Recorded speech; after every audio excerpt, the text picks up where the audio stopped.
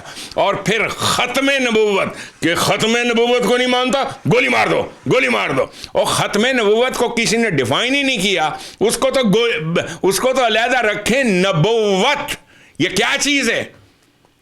یہ جو ہمارے ہاں انہوں نے تصور بنایا ہوا ہے, پیش کرتے چلے جا رہے ہیں, کس درجہ کہ اللہ تعالیٰ کے ایک ایسا آدمی قائم کیا, آخری بھیجا تھا, اس کے بعد نہ تو کوئی لیڈرشپ آئے گی نہ کچھ. یہ عقیدے کیسے وضع کیے ایرانیوں نے کہ ان کے ہاں سے دوبارہ کبھی لیڈرشپ عربوں کے ہاں سے نہ اٹھے.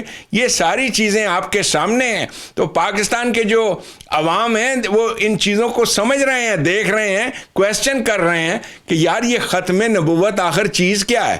اس لیے کہ ختم نبوت کے نام پر جس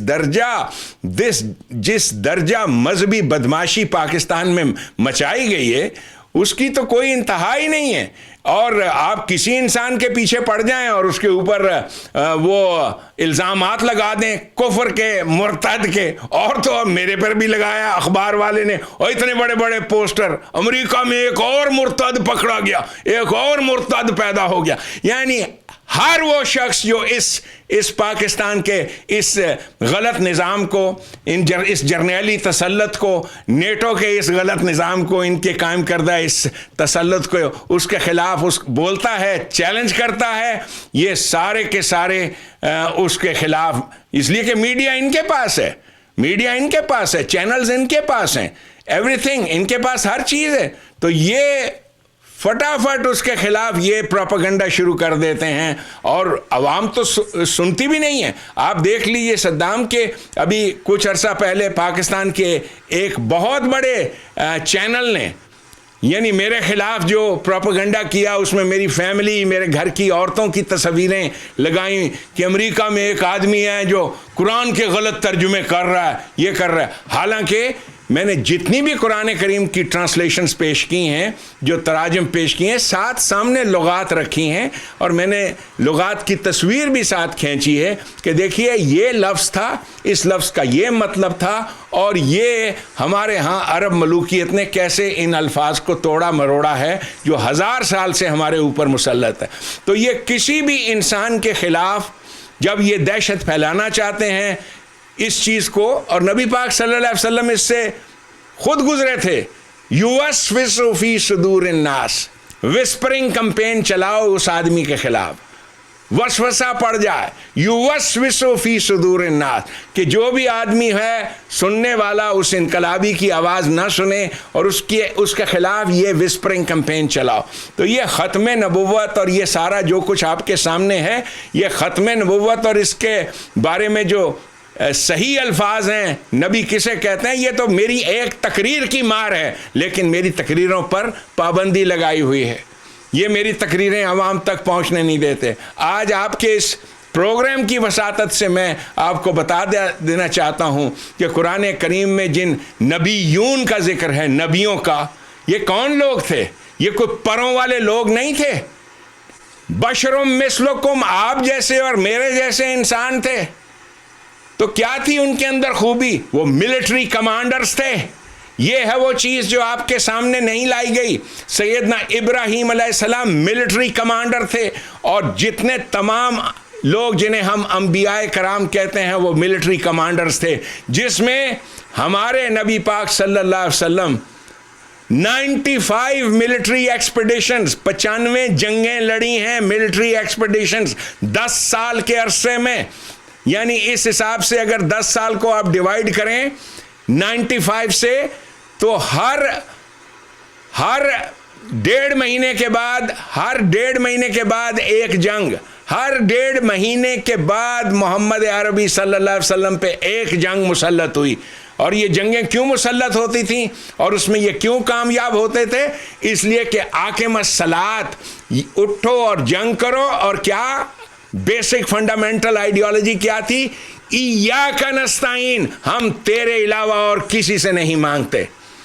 کسی بندے سے نبی پاک صلی اللہ علیہ وسلم نے ایڈ نہیں مانگی, کسی قوم سے امداد نہیں طلب کی. سب سے پہلے انہوں نے اپنے ہاں کے سرمایہ داروں کو رگڑا. یہ جو ان کی اپنی قوم کے تارک ترین قسم کے وہ لوگ تھے, وہ کیا نام ہے اس کا, جہانگیر ترین اور فلانا ترین اور فلانا ترین, جیسے ایک بدتر اور پھر بدترین ہوتا ہے, اسی طرح سے لفظ ترین بھی ہے.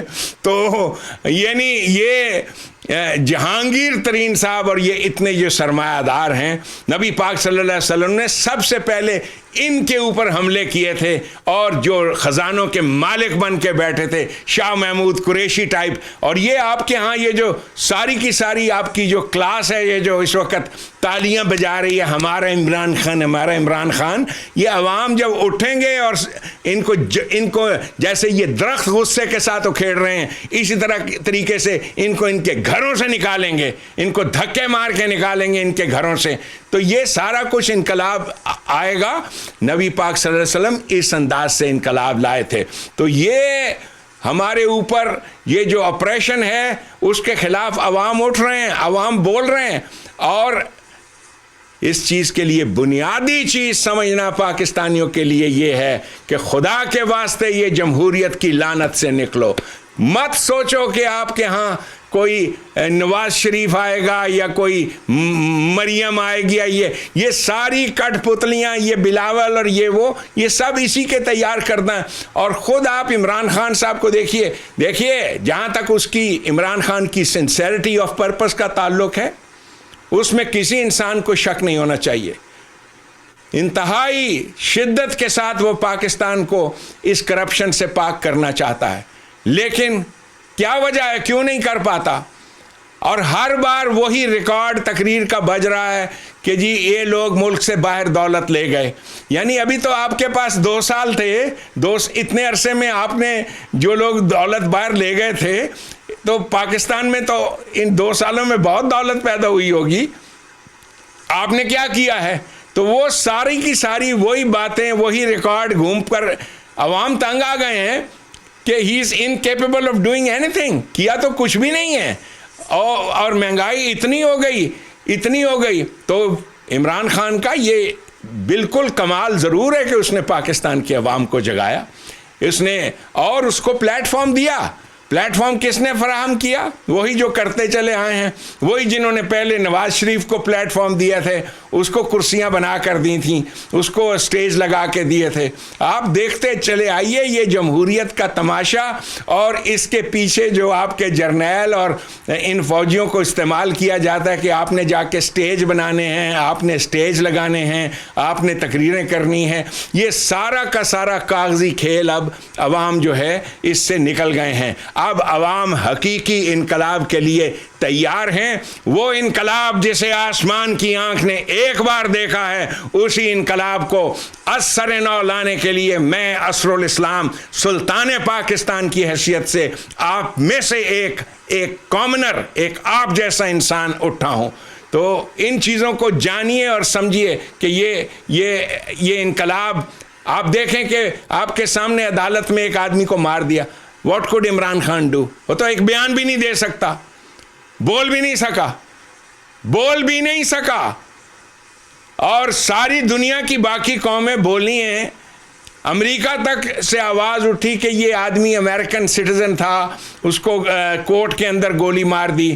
پھر اس کے بعد اس آدمی کے اوپر ویڈیو بھی چلی ہیں کہ اس نے ڈر کے کلمے پڑھ کر سنا رہا ہے کہ جی میں اس کو آخری نبی مانگتا ہوں، میری جان چھوڑو، میں معافی مانگتا ہوں۔ اور اس طرح سے آپ کو فیس بک پر ایسے ہزاروں پاکستانی ملیں گے جو خوف کے مارے جمعہ مبارک، خاتم النبیین اور یہ تمام داڑیاں رکھ کر خوف کے مارے بیچارے سہمے ہوئے کہ ہمیں جس وقت کوئی الزام لگا دے گا، اس لیے کہ پاکستان کے اندر کوئی کسی پر الزام لگا سکتا ہے کہ جی یہ نہیں ماندہ، بس اس کے بعد آپ عوام کو لے آئیں تو اس کو بنا دیں پھر آسیہ بی بی۔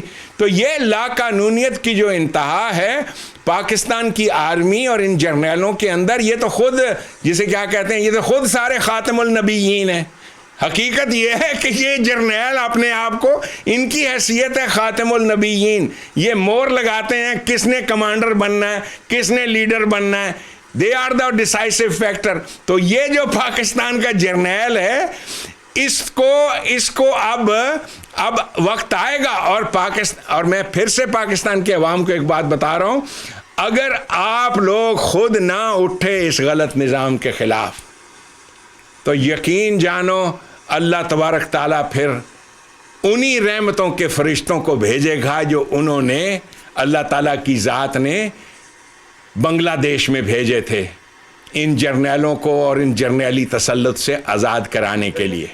تو یہ ایسا ہوگا، دس ول ہیپن دس، اور اگر آپ پاکستان کے عوام خود نہ سمجھے اور خود نہ اٹھے تو یہ بے حد اہم چیز ہے آپ کے لیے سمجھنی۔ جی ڈاکٹر صاحب، ابھی پاکستان کا نقشہ چینج ہوا، اس میں کشمیر کو شامل کیا گیا، آپ سمجھتے ہیں کہ نقشہ بدلنے سے کشمیر آزاد ہوگا یا نقشہ بدلنے سے، یعنی کیسے؟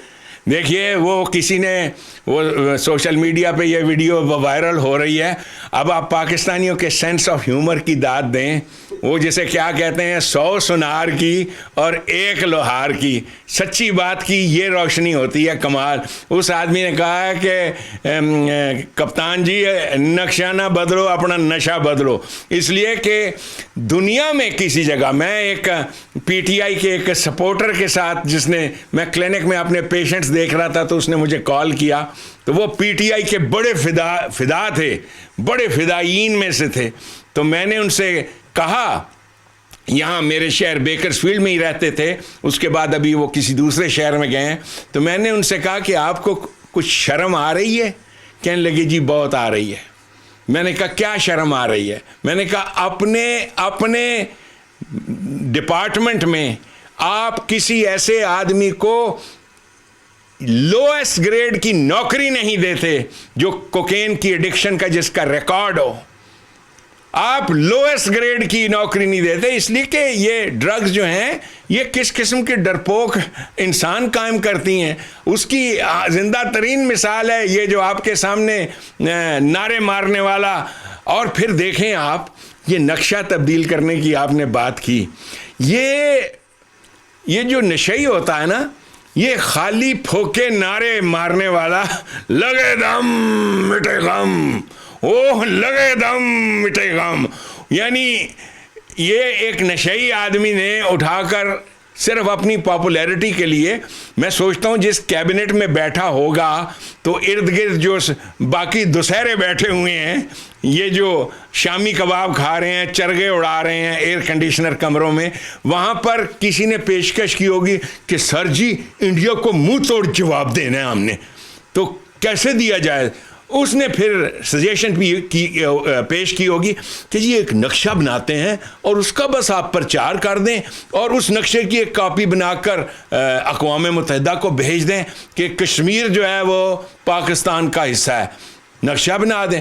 یعنی اس نقشہ بنانے کا نتیجہ کیا ہوا؟ کیا میں نے ایک دفعہ وہ چھرے والی بندوق کے ساتھ ایک کوگی پر فائر کیا تھا، وہ بجلی کی تار پہ بیٹھی ہوئی تھی، تو اس نے 2 بار ایسے پر جاڑے اور اس پہ بیٹھی رہی، یعنی اس کو اس فائر کا بھی اثر نہیں ہوا۔ تو یہ جو چھرے والی بندوقیں ہیں، جیسے وہ ارطغرل چھوڑ رہا ہے ترکی میں کہ جی ہم نے اس چرچ کو مسجد بنا دیا، دیکھو اس میں اذانیں ہو رہی ہیں، سبحان اللہ سبحان اللہ، اسلام کی فتح ہو گئی۔ اسی طرح سے یہ ہمارا جو ارطغرل ہے وہ اس نے کیا کیا، ایک نقشہ بنا کر پیش کر دیا، یعنی ڈوب کے مر جانے کا مقام ہے۔ اور میں نے اس آدمی کو جو پی ٹی آئی کا سپورٹر تھا جس نے مجھے میرے کلینک میں کام کیا، میں نے کہا شیم آن یو، پاکستان کے ساتھ تم مجرم ہو، اس سے بڑا جرم اور کوئی نہیں کر سکتے تھے۔ This is the disgrace what you gave to Pakistan and to the people of Pakistan, you are responsible, آپ لوگ ذمہ دار ہو۔ کہنے لگے تو پھر ہمیں اور کیا کرنا چاہیے تھا؟ میں نے کہا تمہیں یہ نظر نہیں آیا تھا؟ ڈنٹ یو سی، میں آپ سے کہتا تھا اس تحریک میں شامل ہو، یہ تحریک تو اللہ کے فضل و کرم سے بڑھے گی، دنیا سن رہی ہے، کتنی بھی آواز دباؤ، وہ جو دل سے جو بات نکلتی ہے اثر رکھتی ہے، پر نہیں طاقت پرواز مگر رکھتی ہے۔ تو طاقت پرواز دل سے نکلی ہوئی بات جو ہے پاکستان کے عوام تک پہنچ رہی ہے، پاکستان کے عوام سن رہے ہیں۔ آخر میں صدام میں پھر سے یہ خاتم النبیین کا جو آپ نے اور بات ادھوری رہ گئی، نبی عہد نبوی میں یہ لفظ استعمال کیا جاتا تھا ملٹری کمانڈر کے لیے۔ چنانچہ مسیلمہ کذاب، جسے نبی پاک نے ایک جھوٹا نبی کہا تھا، کذاب کہا تھا، وہ بھی ایک ملٹری کمانڈر تھا، اور بہت بڑی جنگ ہوئی تھی نبی پاک کی وفات کے بعد، صلی اللہ علیہ وسلم ان کی وفات کے بعد، جب یہ جنگ یمامہ جسے کہتے ہیں، بیٹل آف یمامہ، بہت بڑی جنگ تھی، اس کے سپورٹرز تھے۔ تو نبی، قرآن کریم میں یہ خاتم اور خاتم النبیین کا جو لفظ آیا، یہ کہا یہ گیا ہے کہ تم میں سے کسی ایک کے نہیں، تم سب کے وہ باپ ہیں۔ یعنی سب سے پہلی چیز سمجھنے کی یہ کہ تم میں سے کسی ایک کے وہ باپ نہیں ہیں۔ وہ جو تمہارے رجال ہیں، رجال کہتے ہیں وہ جو بریو ہارٹس ہیں، کہا ان میں سے کسی ایک کے نہیں، تم سب کے وہ باپ ہیں۔ اور پھر آگے کیا چیز کہی گئی؟ کہا یہ گیا کہ نہ صرف یہ کہ وہ تم سب کے باپ ہیں، بلکہ وہ ڈیسائیڈ کرتے ہیں، ان کے پاس کہ کون ملٹری کمانڈر ہوگا۔ تو خاتم، مہر لگانے والا، وہ جو سرٹیفکیٹ دیتا ہے اس بات کا کہ یہ ملٹری کمانڈرز ہوں گے۔ آپ سوچیں نا کہ نبی پاک صلی اللہ علیہ وسلم نے کتنے ملٹری کمانڈرز کو قائم کیا، تو وہ اتنی بڑی تو سرزمین تھی، وہ لوگوں کے پاس تو تصور نہیں ہے۔ جو آج کے عہد کا اسرائیل ہے، اس سے کئی گنا بڑی یہ زمین تھی جو نبی پاک صلی اللہ علیہ وسلم نے جسے ریاست قائم کی، جسے مسجد الحرام لفظ استعمال کیا ہے قرآن نے۔ تو یہ ریاست، یہ انہوں نے جس انداز سے قائم کی ہے، یہ چیز بے حد سمجھنی ضروری ہے آپ لوگوں کے لیے کہ خاتم النبیین، اس کے جو ملٹری کمانڈرز تھے اس مختلف علاقے کے، ان کے لیے یہ لفظ ہے۔ اب ایرانیوں نے اپنی شکست کا بدلہ کیسے لیا جب انہوں نے یہ غلط تراجم کیے ان الفاظ کے؟ پہلے تو انہوں نے، یعنی آپ کو بھی پتہ ہے کہ نبی پاک صلی اللہ علیہ وسلم کے بارے میں نعوذ باللہ کیسی کیسی باتیں، خرافات انہوں نے بنائی کہ جی یہ تو آدمی ایک رات میں نعوذ باللہ ایک رات میں 11 عورتوں کے پاس جاتے تھے. تو پھر ساتھ ہی ان کو یہ بھی خوف تھا کہ کہیں دوبارہ سے از سر نو اس نظریہ اس آئیڈیالوجی کو لے کے کوئی دوسری لیڈرشپ نہ اٹھے. اور یہ خوف تھا ایران کے یہودی کو کہ کوئی دوسری لیڈرشپ نہ اٹھے. تو انہوں نے کہا گالی مکاؤ, اس عقیدے کو پرچہ عام کرو کہ وہ آخری تھے جی, یہ تو بعد اور کسی نے نہیں جانا. نہ کسی نے اس نعرے کو لگانا ہے کہ اللہ کی زمین, اللہ کا نظام, اللہ کے قانون پہ مبنی نظام, نہ کوئی آوے گا نہ کوئی جاوے گا. ایک گالی مکاؤ, گل مخدی مکاؤ. اس لیے اس چیز کا, اور پھر یہ حدیثیں گھڑی گئیں کہ میرے بعد کوئی لیڈر نہیں آئے گا, میں آخری ہوں, اور یہ سارے ترجمے غلط ترجمے ہیں. نبی پاک صلی اللہ علیہ وسلم خاتم النبیین تھے, یعنی وہ فیصلہ کرتے تھے کہ کون ملٹری کمانڈر ہوگا کون نہیں ہوگا, اور وہ سرٹیفائی کرتے تھے. سرٹیفائر کو خاتم کہتے ہیں. سو یہ ہمارے ہاں یہ لفظ تھا, اور اسے ان لوگوں نے کیا سے کیا سیاست کے طور پہ بنا دیا. اور اس کے بعد پھر ہمارے ہاں تو جو پھر تماشا چلا ہے, یعنی وہ تو ایک الگ داستان ہے. آپ لوگ بھی جانتے ہیں کہ کیسے ہمارے ہاں ہندوستان میں یہ ہر آدمی کو جس کو پاگل پن کا دورہ پڑتا تھا وہ نبوت کا دعویٰ کر دیتا تھا. تو پھر اس کے بعد شور مچتا تھا, اور یہ سارے کھیل تماشے ہمارے ہاں ہوتے چلے آئے ہیں. اور ان لوگوں کو جن کو کہ مینٹل النیسز ہیں, ان لوگوں کا علاج ہونا چاہیے. پاکستان کے اندر جو ظلم ہوا ہے وہ اس آدمی کو, جو میں نے یہ بھی پڑھا ہے کہ وہ مینٹلی سک تھا, اس کو گولی مار دی انہوں نے عدالت میں. اور اس کے خلاف کوئی نہیں بول رہا. یعنی تو پاکستان میں کسی بھی ظلم کے خلاف بہادر رجال تو وہ ہوتے ہیں جو کسی ظلم کو دیکھیں تو اٹھ کے کھڑے ہوتے ہیں اور بات کرتے ہیں کہ یہ ظلم ہے. لیکن پاکستان کے اندر کسی ظلم کے خلاف کوئی نہیں بولتا, اس لیے کہ سیاست کے تقاضے یہ ہیں. یعنی غازی علم دین کا مقدمہ وہ قائد اعظم نے لڑا تھا. واہ جی واہ, واہ جی واہ, ساری دنیا میں شور مچ گیا. ینگ بیرسٹر فرام بامبے, اس وقت قائد اعظم کو قائد اعظم کوئی نہیں کہتا تھا, محمد علی جناح نام تھا. تو barrister from Bombay fought this case. یہ 1930 کے بعد کا واقعہ ہے. تو یہ اس دور کی باتیں ہیں, کیسے جمہوریت کے لیے لیڈرشپ کو چمکایا جاتا ہے. پھر علامہ اقبال رحمۃ اللہ علیہ, وہ آپ دیکھ لیں, ان کے ساتھ منسوب کیا جاتا ہے یہ جملہ کہ علامہ صاحب نے اس کی, ٹھیک ہے علامہ صاحب نے اس کی نماز جنازہ پڑھائی. یہ آدمی جس نے اس کو قتل کیا ہے, اگر میں پاکستان کا سلطان ہوتا, آج میں انتظار نہ کرتا, میں اسے, جس نے ایک مینٹلی سک آدمی کو گولی ماری ہے, میں اسے خود گولی مارتا, میں اسے شوٹ کرتا, اور اس کے بعد خود اس کی قبر کھود کر میں اس کا نماز جنازہ پڑھاتا, اور قوم کو بتاتا کہ اس انداز سے لوگوں کو مارنا غلط ہے. یہ غلط کام ہے, یہ غلط کام.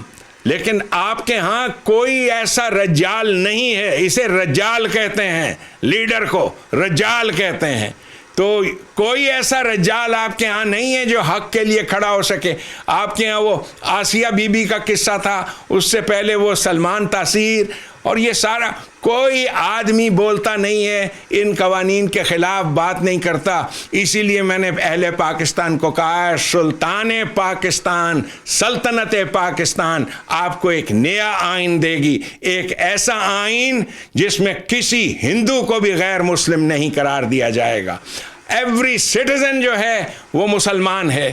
تو کسی کو یہ مذہب کے نام پہ اس تفریق کو ختم کرنا, ہر وہ آدمی جو امن کے اندر رہتا ہے وہ مسلمان ہے, امن کے اندر رہنا چاہتا ہے مسلمان ہے. اور پاکستان کو امنستان بنانا یہ میری زندگی کا مشن ہے. تو آپ لوگ جو سارے ہزاروں کی تعداد میں اس تقریر کو سن رہے ہو, اور اس کے بعد اس تقریر کے اقتباسات واٹس ایپ پہ سنتے ہو, یاد رکھو, نا امید مت ہو. انشاءاللہ تعالی اسی کتاب اللہ سے جو روشنی ہے, اسی اللہ کے قانون پر مبنی جو روشنی ہے, اسی روشنی کو لے کے, اسی ٹارچ کو لے کے میں آپ میں سے ایک اٹھاؤں, اور اس میں آپ کے اوپر بھی یہی فرض ہے، آپ اپنے اپنے علاقوں میں اس آواز کو بلند کریں، اس پیغام کا پرچار کریں کہ ہمیں جمہوریت نہیں چاہیے، ہمیں پاکستان کے عوام کا ایک مارشل لا، ایک سلطان پاکستان چاہیے جو صرف 4 سال کی مدت کے اندر ان تمام سیاستدانوں کا کلا کما کرے اور پاکستان کو اثر نو اس راستے پہ ڈالے جس راستے کا نام صراط مستقیم ہے، جس راستے پہ چل کے قومیں ابھرتی ہیں اور طاقتور بنتی ہیں۔ میں دیکھ رہا ہوں کہ صدام حسین اس وقت ہمارے پروگرام کا وقت بھی ختم ہو گیا ہے، اٹس 10 o'clock، اور آپ کا بھی جو کنیکشن ہے وہ بارشوں کی وجہ سے لاہور کی منقطع ہو گیا ہے۔ میں آپ سب ساتھیوں کا جو میرے ساتھ موجود ہیں اس وقت اور تقریر کو سن رہے ہیں، آپ سب کا بے حد شکریہ۔ انشاءاللہ تعالی اگلے ہفتے پھر آپ کی خدمت میں حاضر ہوں گا۔ ربنا تقبل منا انکا انت السمیع العلیم۔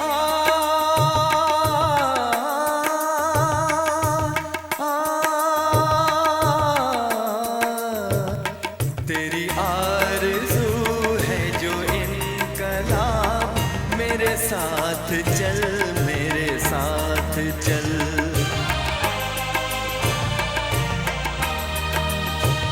تیری آرزو جو ہے انقلاب، میرے ساتھ چل، میرے ساتھ چل۔ یہ قرآن تیرا نظام ہے، میرے ساتھ چل، میرے ساتھ چل۔ یہ قرآن تیرا نظام ہے، میرے ساتھ چل، میرے ساتھ چل، میرے ساتھ چل۔ تیری آرزو جو ہے انقلاب، میرے ساتھ چل، میرے ساتھ چل۔